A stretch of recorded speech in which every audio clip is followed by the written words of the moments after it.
volver a estar en la congregación después de un tiempo de vacaciones y dando gracias al Señor porque ese tiempo fue muy fructífero, pudimos descansar, compartir en familia y damos gracias al Señor por eso. Hoy día vamos a terminar la serie de Tito y la próxima semana empezamos la serie del libro de Éxodo. Les voy a invitar a que abran su Biblia en el capítulo 3, los últimos versículos, que serían los del 12 al 15.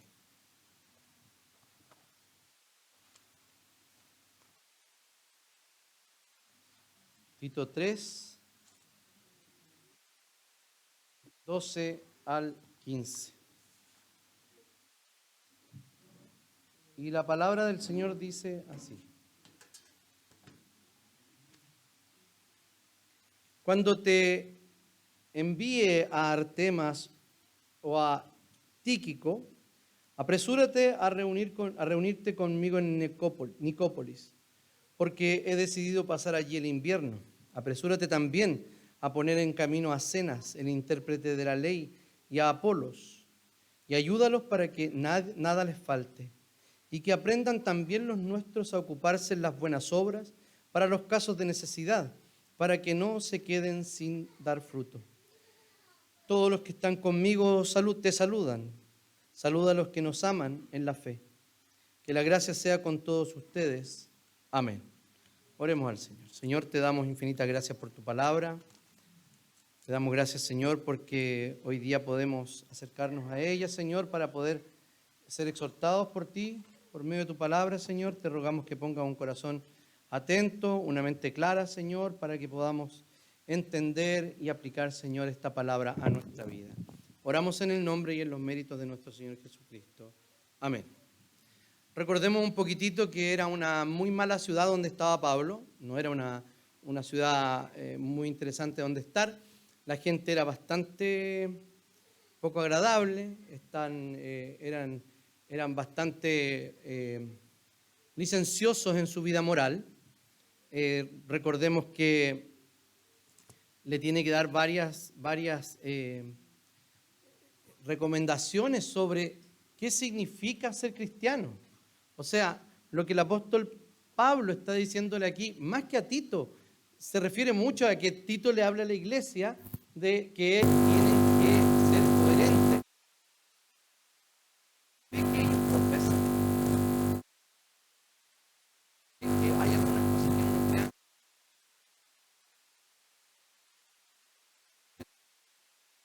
Estaba en el metro en una conversación telefónica con la misma. Escuchaba.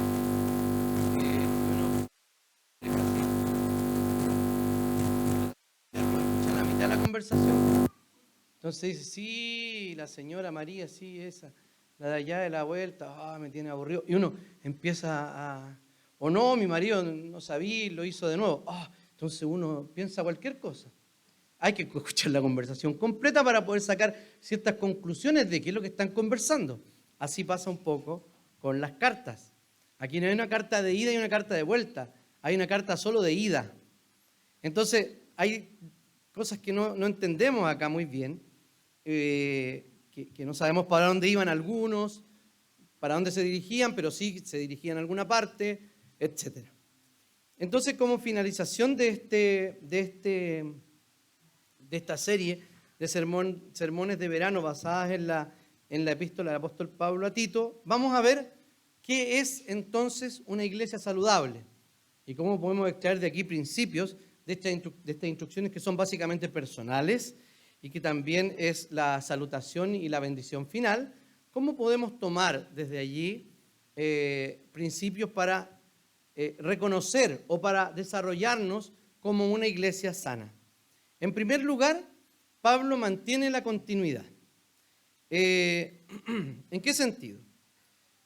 Dice, cuando te envíe a Artemas o a Tíquico, alguno de los dos, apresúrate a reunirte conmigo a Nicópolis porque he decidido pasar allí el invierno.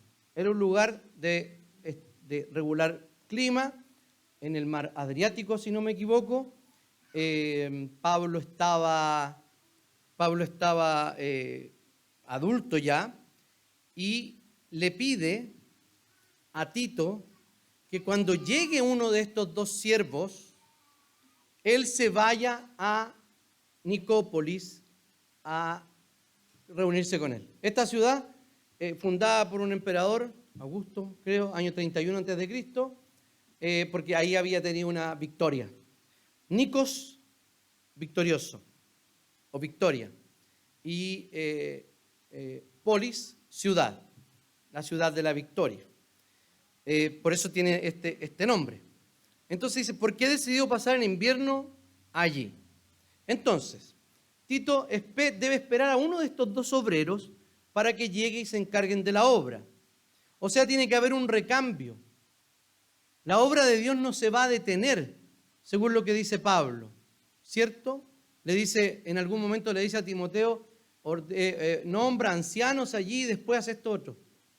O sea, Pablo iba, o sus discípulos iban, plantaban una iglesia, dejaban a alguien a cargo, líderes locales, y luego se avanzaban hacia otra ciudad. Eso es lo que dice básicamente ese texto. Entonces, ¿cómo nosotros podemos entenderlo para nuestra propia vida de iglesia? Y voy a ser muy concreto en algunas cosas que voy a decir. Por ejemplo, nosotros cuidamos la continuidad. ¿En qué sentido? En el sentido de que, por ejemplo, en todas las iglesias hay costumbre de que los cargos de los hermanos sean por un año. ¿No es así? Sin embargo, nosotros hemos decidido que fueran por 2. ¿Por qué? ¿Apelando a qué? Apelando a la continuidad y que la obra de Dios no se detenga y que pueda de esa manera desarrollarse de manera más fluida. También nuestra iglesia habla, o sea, define que los presbíteros tienen cierta duración y le permite estar 3 periodos completos como gobernantes y luego tomar un periodo de tiempo. ¿Qué significa eso? También darle continuidad a la obra del Señor. ¿Se imagina un consistorio que esté rotando permanentemente? Ahora, hay algo que es súper cierto también, que muchas veces no se levantan liderazgos dentro de las iglesias. O sea, como Pablo, no tenemos a ningún Artemas o a ningún Tíquico a quien podamos enviar para continuar la obra, para reemplazar a Tito. No tenemos. Hoy día estamos escaseando en la iglesia local de nuevos líderes. No digo de líderes, porque sí los hay, pero sí estamos escaseando de nuevos liderazgos dentro de la iglesia. Y los nuevos liderazgos son básicamente personas que se comprometen con el Señor y que se deciden a estudiar de manera concienzuda y a practicar la Escritura. Alguien puede decir, ¿qué tengo que hacer para ser un líder de la iglesia? Ore, lea la Biblia, viva como un creyente. Eso es lo que debemos hacer los líderes. Es por eso que pronto tenemos elección y uno empieza a pensar, oye, ¿sabéis que no hay nadie para eso? ¿Saben lo que significa eso? Que no hay nadie. O sea, usted hizo un perfecto diagnóstico, no hay nadie. Es posible que usted no lo vea, también es cierto. Pero cuando alguien en una congregación, ¿quién está parado ahora? Miren, el Paulo, ¿o no? ¿Por qué se vio de inmediato? Porque estaba por sobre lo otro, era evidente que está haciendo otra cosa, me va a buscar agua, parece. Los líderes, el nacimiento de liderazgos pasa de esa misma forma. O sea, se ven los líderes. Esto también nos llama a nosotros los pastores, por ejemplo. Hemos tenido experiencias, yo he conocido experiencias donde no hay un Tíquico y no hay un Artemas para reemplazar a un pastor en una congregación. Yo el año 2024 cumplo 10 años de pastorado.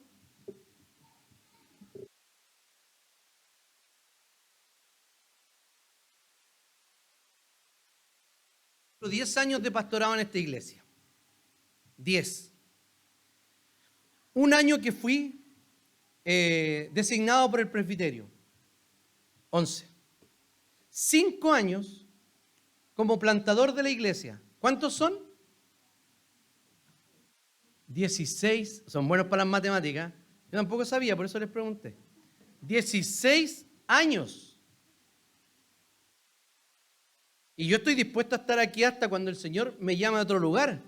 Pero ¿qué pasaría si otra iglesia me llamara y Puente no tiene un pastor que va a continuar la obra del Señor? No mi obra, la obra del Señor como pastor en esta iglesia. ¿Qué debería pasar? Cada pastor debería percatarse que es altamente probable que por medio de esas circunstancias el Señor le esté hablando de que aún no es momento de salir de ese lugar. Hemos tenido experiencias horribles cuando un pastor simplemente se va sin que haya efectivamente alguien que lo reemplace.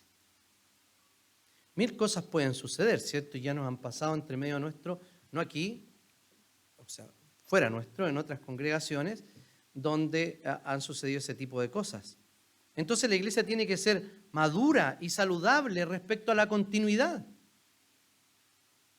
¿Manifestado en qué? Manifestado en las elecciones de presbíteros, en las elecciones de diáconos, en aquellos que están siendo propuestos para presbíteros o para diáconos, etcétera. Debemos pensar en esa continuidad de la obra de Dios. No podemos cambiar una plantilla de diáconos completa. Imagínense lo que sería. Sería un desastre. O un consistorio completo, también sería un desastre. Es empezar de nuevo. No así un pastor, porque si llega un pastor nuevo, están todos los miembros y el consistorio y los oficiales para decir cómo es el proyecto pastoral que tiene esta iglesia y las características de la congregación. Entonces, el recambio de obreros. Ya, puede venir aquí la pregunta. Ya, pero no hay. ¿Qué nos toca hacer según el Señor Jesús? Es mucho. Y los obreros son pocos. Entonces, pídanle al dueño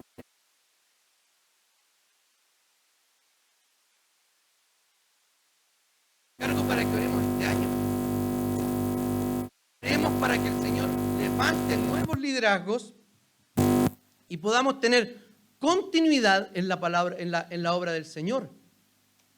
Eso es súper importante, la oración. ¿Cuántos de ustedes creen que han llegado aquí producto de la oración de esta propia iglesia? Hay varios que han llegado, varios que hoy día están liderando, llegaron producto de la oración de esta congregación. De hecho, los únicos 2 oficiales de esta iglesia que somos, en el consistorio me refiero, somos desde el principio, que el Dani y yo. Los otros 3 presbíteros surgieron, aunque ustedes hayan tenido otras razones, estamos convencidos de que el Señor los ha traído para, en los tiempos necesarios y con los requisitos cumplidos, haberse convertido en presbíteros de esta iglesia. De igual manera también los diáconos. Entonces, hermanos, tenemos que orar por eso. Aquí no es solo elegir gente, aquí es orar para que el Señor levante liderazgos claros y que no sean liderazgos de cartón que en algún minuto van a desaparecer. El Señor nos guarde de ese tipo de liderazgos. Necesitamos liderazgo a largo plazo. Gente que esté dispuesta a eso. ¿Y saben qué? El que quiera ser presbítero tiene que destinar tiempo. ¿Tiempo para qué? Tiempo para reunirse con el pastor, para el discipulado, tiempo para visitar a algún hermano, tiempo para las reuniones de consistorio, tiempo para ir a ser delegado al presbiterio. miembro de la comisión ejecutiva del presbiterio, también tiene que estar dispuesto a ser delegado al sínodo, incluso a ser elegido para un cargo en el sínodo, comisión, lo que sea. Nosotros con Cristian, por ejemplo, pertenecemos a una comisión permanente, que es la comisión ministerial. ¿Quién más está de nosotros acá en ministerial? ¿Nadie más? Pero lo han estado, parece. El Jan ha estado con nosotros también. Y tenemos que trabajar todo el año respecto de eso. Hermanos, súper importante que oremos por nuestra congregación y oremos por nuestra iglesia. También estamos escasos de pastores. Hay iglesias que han tenido, 2 iglesias del presbiterio, que han tenido que llamar pastores brasileños. No digo que estoy en contra de los pastores brasileños bajo ningún punto, pero digo que esa fue la necesidad que tuvo la iglesia porque muchos proyectos de pastores se fundieron en el camino. Y gracias a Dios que así pasó. Si no, imagínense lo que hubiese pasado. Oremos entonces, queridos hermanos, para mantener continuidad en esta iglesia sana. En segundo lugar, el cuidado interno que debe tener la iglesia. Apresúrate también a poner en camino a Zenas, el intérprete de la ley, y a Apolos. Ayúdalos para que nada les falte. La iglesia debía recibir a estos hermanos, a Apolos y a Zenas. No sabemos si son, Apolos lo conocemos, ¿cierto? Él era un maestro de la palabra, un predicador muy elocuente. Y Zenas, no hay mucho dato, digamos, ahí dice intérprete de la ley, algunas traducciones lo traducen como el abogado. No sabemos si era experto en ley mosaica o abogado de la época, experto seguramente, no sé, en derecho romano, las leyes de la época, no sabemos, no tenemos idea. Pero algo de eso era. Ahí tenemos una persona que había dejado de hacer lo que hacía para ir y seguir plantando iglesias. Entonces lo que tenía que hacer Tito, o en su defecto, Artemas o Títico, cuando llegaran estos hermanos, Zenas y Apolos, los acogieran y les dieran todo lo que necesitan. ¿Qué significa esto? Que ellos iban para alguna parte. ¿Dónde? No tenemos idea. No sé para dónde iban, pero sí iban a pasar por Creta para seguir su camino. Entonces, fíjense, debían cuidarse los unos a los otros. Debían ponerlos en camino con todo lo necesario. También como iglesia estamos al debe en este asunto, de enviar a otros y del cuidado interno que debemos tener. Necesitamos no solo orar por líderes, sino también por personas que estén dispuestas a dejar lo que están haciendo, ir y plantar una iglesia en algún lugar de nuestra comuna, que no es tan común, del metaverso, de la comuna de Puente Alto, ¿cierto? Nosotros tendremos un tremendo desafío este año y también cuando tengamos, si Dios quiere, el templo nuevo. Dicho sea de paso, para explicar bien el acuerdo que se tomó en el sínodo, unánimemente se aprobó la compra y el presupuesto aprobado fue hasta 420 millones. O sea, nos piden 420 millones, ofrecimos nosotros 300 y podemos gastar entre 300 o 420. Ese es el presupuesto aprobado. Solo falta que los gringos nos contesten. Y es súper bueno. ¿Saben por qué, hermanos? Un comentario aquí, un paréntesis, a lo mejor puede ser largo. Pensaba yo, en la mañana, ¿qué hubiese pasado si hubiésemos percibido exactamente lo mismo que percibimos el año pasado? ¿Se acuerdan lo que percibimos el año pasado? Que prácticamente que nos estaban haciendo oposición, para no ocupar ninguna palabra incorrecta. Oposición, que teníamos oposición allí. Y de hecho es muy probable ¿Qué hubiese pasado si hubiésemos ganado por un voto en la aprobación de nuestro proyecto de templo? A lo mejor le hubiésemos dado gracias a los mormones. Hubiésemos dicho se portaron mejor que los nuestros. Pero no. El Señor le permitió a la asamblea del sínodo a reivindicarse, a echar para atrás un acuerdo y a anular un acuerdo y a aprobar la compra y además de eso hacerlo de manera unánime. Está todo el camino despejado. Oremos para que sea pronto y podamos tener un lugar en Puente Alto donde podamos reunirnos. Para que nada les falte. Aquí Pablo está haciendo una alusión a lo que ya ha dicho en la carta. Pablo ya ha hablado de poner por obra la fe, poner por obra la enseñanza que ellos tenían. O sea, debían comportarse como verdaderos cristianos. Acuérdense que los tilda de egoístas, glotones, etc.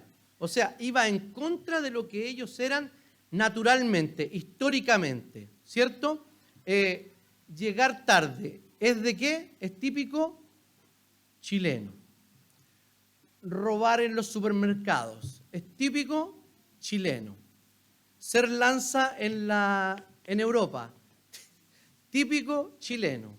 Gato negro, típico chileno. Ya no decís nada más. Típico cretense, el típico cretense. El típico chileno es, ¿para qué vamos a hacer las cosas bien si las podemos hacer mal? ¿Cierto? ¿O para qué las vamos a hacer a la hora si las podemos hacer más tarde? El cuidado interno que debían tener apelaba a lo que era típico de los cretenses. Ser egoístas y tener todo para sí. Entonces, hermanos, tenemos un desafío aquí nosotros de este cuidado interno de aquellos que están entre nosotros, pero también de aquellos que eventualmente en algún minuto vamos a enviar o alguna iglesia a la cual nos vamos a asociar para plantar otra iglesia. Tenemos múltiples formas de cumplir nuestro inicial 20 iglesias en 20 años. Estamos a tope. Tenemos que, hasta el año 19, podríamos tener 10. Y que en ese año 20, cada iglesia plante una iglesia. Todavía tenemos tiempo de sobra para hacer aquello. Y en tercer lugar, una iglesia saludable es una iglesia que da frutos. ¿Y cuáles son los frutos? Pablo les dice en el 14, y aprendan también los nuestros, o sea, nuestra congregación, le dice, a ocuparse en las buenas obras para los casos de necesidad, para que no se queden sin dar fruto. ¿Han escuchado esto de dar frutos? Es lo siguiente, en este contexto es ocuparse de las necesidades que tienen los hermanos. Eso es poner en práctica la palabra de Dios. Y si vemos el fruto del Espíritu Santo tiene relación en cómo actuamos el fruto del Espíritu es, ¿se lo saben? ¿Qué es el fruto del Espíritu? Aunque no sea en orden. Amor, gozo, paz, paciencia, benignidad, bondad, fe, mansedumbre, templanza. Contra tales cosas no hay ley. Fíjense en todas esas manifestaciones del fruto del Espíritu Santo, son cosas que se manifiestan en nuestra relación con otros. Gozo, paz, paciencia, benignidad, bondad, fe, mansedumbre, templanza. Parece que me faltó uno. Amor. Todo eso es en relación a nosotros. Y preguntémonos lo siguiente, ¿estamos dando fruto entre nosotros? ¿Estamos preocupados no solo de la necesidad física o material de otra persona? Fíjense que los diáconos están a cargo de eso. Y lo hacen muy bien. Nosotros también podríamos colaborar en eso. Pero debemos estar, las necesidades de las personas, ustedes saben que van más allá de las necesidades físicas o materiales. Hay necesidades espirituales que deben ser suplidas. Hay vacíos en el corazón, hay traumas de la niñez, hay, no sé, nómbrese usted mismo, usted misma, ¿qué tiene allí? Bueno, esa necesidad también debe ser suplida por otros. Pero ojo, guagua que no llora, no mama. Eso es súper importante, es típico chileno. Guagua que no llora, no mama. O sea, en muchas ocasiones, aquellas necesidades que no se ven y que no manifestamos, debemos manifestarlas.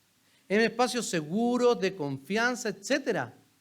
Y también valorar ese espacio o esa confianza que nos han dado personas al escuchar abrir nuestro corazón. Queridos, el fruto del Espíritu o dar frutos es estar preocupado por otros. Dígame, ¿se ha preocupado por otras personas?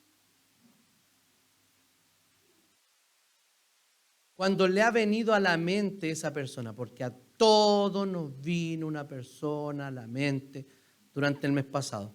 Díganme, ¿quién no se acordó de nadie en febrero?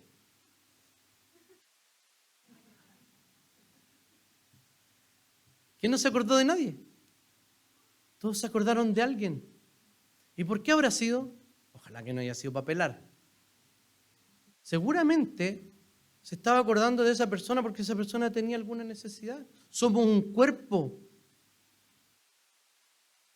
Y estamos unidos por el mismo espíritu. Y cuando se duele un miembro del cuerpo, el otro también se duele. O sea, si tenemos un pensamiento recurrente sobre una persona, no nos cabe la posibilidad remotísima que el Espíritu Santo que habita en nosotros nos esté diciendo de alguna manera en nuestra voluntad, llámalo. ¿Podrá ser? Puede ser, ¿cierto? Dar frutos. En este contexto es esto. En otras partes es frutos de expansión del Evangelio, etcétera. Pero aquí está hablando de la preocupación que tenemos, que debemos tener los unos con los otros. Y les llama buenas obras. O sea, hay un lugar importante para las buenas obras en la fe reformada. No es que, solo por fe. Sí, solo por fe. Pero no olvidemos a Santiago, que la fe no se dice. La fe que hace, da frutos. Muéstrame tus obras, yo te muestro mis obras para mostrar mi fe. Muéstrame tu fe por medio de tus obras. Si le hicieran esa pregunta, ¿qué diría usted? Salimos para atrás, ¿o no? Bien para atrás que salimos. Entonces, queridos, demos frutos. Estamos empezando un año, terminando una serie, terminando las vacaciones. Es una bisagra anual, ¿cierto? De cosas que van a pasar, de compromisos que vamos a hacer con nosotros mismos y que claramente no vamos a cumplir. Vamos a decir, voy a leer la Biblia este año. Propóngaselo y lea la Biblia. Es un buen momento para tomar nuevas decisiones. El año nuevo no, porque llega el año nuevo y las vacaciones se vienen encima y ya no hay nada más que hacer y todo lo dejamos para marzo. Propóngase cosas que estén relacionadas con dar fruto, con estar apoyados, con apoyar a otros. Por ejemplo, no sé, la Nara rescatando mandriles. Tiene una fundación para rescatar mandriles, lo tiene ahí al ladito, lo trajo a la iglesia. Hermanos, preocupémonos por otros. Dejemos de mirar nuestro ombligo, aunque a algunos nos cuesta más. Es verdad, pero en sentido figurado, de creer que nosotros somos el ombligo del mundo. Les digo una cosa, miren, ni usted, ni yo, ni su hija es lo más importante del mundo. No somos los más importantes, los más inteligentes. Nuestros hijos no son índigos, son más indios que índigos. Son especiales para nosotros, claramente, pero son comunes y corrientes para todo el mundo. ¿Qué quiero decir con esto? Quiero decir que debemos dar esa cuota de especialidad o de tomar especial, no a nosotros, a nuestros hermanos. Y si usted es de pocos amigos, bueno, hable con una persona que sea durante todo el año. En 10 años va a haber hablado con 10 personas. Pero si seguimos así en 10 años no va a hablar con ninguna persona. Propongámonos eso, de dar fruto entre nosotros. Y lo que decía, que vamos a iniciar un nuevo periodo y altamente probable, Dios mediante, vamos a tener un nuevo lugar donde reunirnos, donde vamos a tener que tomar nuevas fuerzas, donde vamos a tener que reorganizarnos, recuperar algunas de nuestras tradiciones importantes, por ejemplo, el desayuno después, pero vamos a tener que agregar muchas. ¿De qué? De hacer contacto con la comunidad. Porque saben que en Balmaceda estábamos cómodos adentro y estábamos muy incómodos. Imagínense allí, vamos a tener 3 metros cuadrados para cada uno. Entonces, queridos, buenas obras. Y el apóstol Pablo termina y dice que los que están con él los saludan y también saluda a los que nos aman en la fe. El amor es un vínculo tremendamente importante y Pablo lo pone como final. Y pone 2 elementos importantes, amor y gracia. Esto es lo que rige nuestra vida. Y por eso que es parte del fruto del Espíritu Santo. Por eso que 1 Corintios 13 dedica un pasaje tan largo al amor. Porque es ese vínculo perfecto que tenemos entre nosotros. Y Pablo termina con una palabra muy simple, pero muy profunda, que la gracia sea con todos ustedes. Amén. O sea, todo lo que les dijo, cómo debían vivir, cómo debían comportarse, cómo debían dar frutos, cómo debían aborrecer el pecado, cómo debían enfrentar a los falsos maestros, todo era única y exclusivamente por la gracia de Dios. Tengamos un momento de oración. Señor amado, te damos infinitas gracias por tu palabra. Te rogamos, Señor, que tú la atesores en nuestro corazón,